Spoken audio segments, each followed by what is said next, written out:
রবীন্দ্র জাদেজা, আকাশদীপের পর এবার বিরাট কোহলি। অস্ট্রেলিয়ার সংবাদ মাধ্যমের নিশানায় ভারতীয় এই ব্যাটার।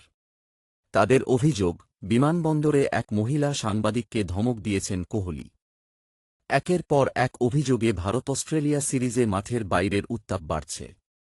এবার আলোচনায় কোহলি। গণমাধ্যমের দাবি, এক মহিলা সাংবাদিককে ধমকেছেন এই ব্যাটার।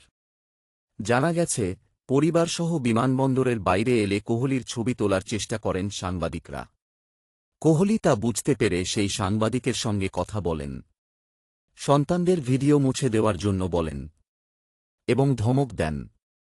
তার ধমকে খেয়ে ভয় পেয়ে যান ওই মহিলা সাংবাদিক। কোনো রকমে সেখান থেকে পালিয়ে যান তিনি। যদিও ভারতীয়দের দাবি মনসংযোগ ঘটাতেই অস্ট্রেলীয় মিডিয়ার এমন দাবি।